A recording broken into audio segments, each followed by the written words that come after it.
Sandra Palo Bermúdez era una amable joven española con una leve deficiencia mental. Esto debido como consecuencia de un accidente de coche que había sufrido a los 10 años de edad y un fuerte traumatismo en el cráneo. Vivía en el barrio de Las Margaritas, dentro del municipio de Getafe, con sus padres y sus 2 hermanos de 29 años. La joven había logrado cierta independencia a pesar de su leve deficiencia mental y además acudía a un taller ocupacional. El día 17 de mayo del año 2003, la joven madrileña salió por la noche para tomar algunos tragos con sus amigos del taller.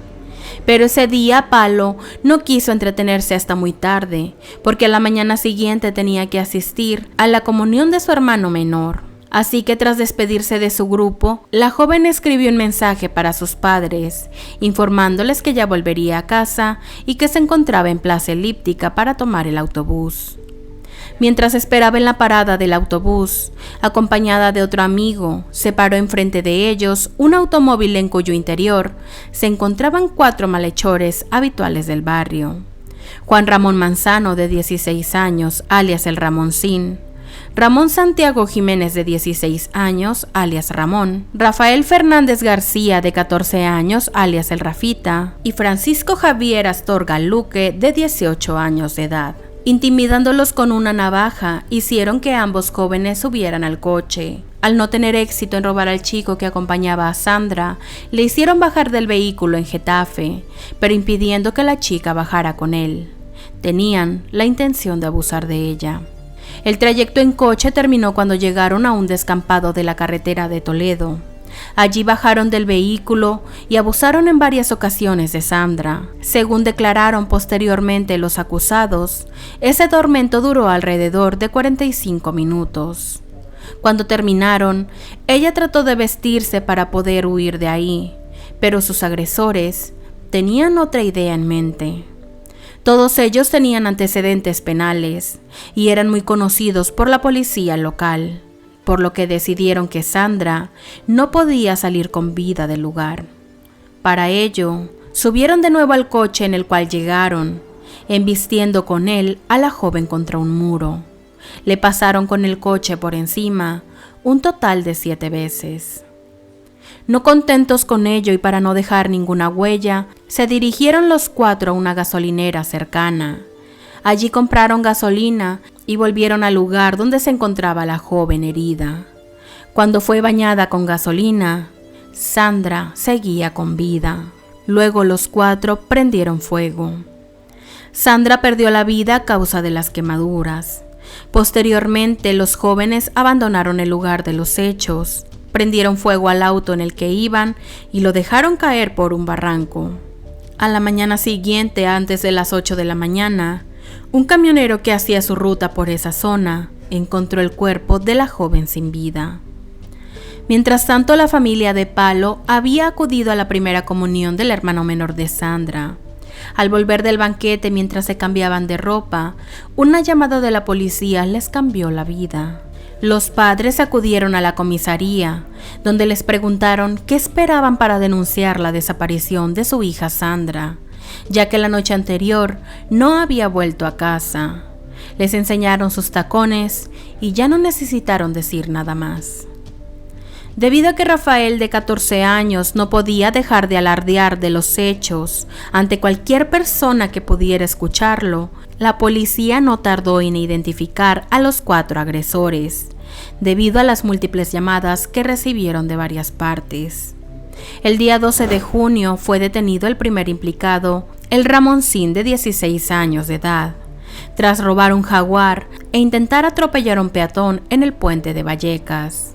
El resto de los jóvenes fueron apresados a finales de junio en sus domicilios de Alcorcón y Cañada Real. La policía nunca logró encontrar el coche. El juicio de los 3 menores de edad se celebró en octubre del 2003 en el Juzgado Menor número 5 de Madrid, donde ellos declararon que actuaron inducidos y maniobrados por el malaguita de 18 años.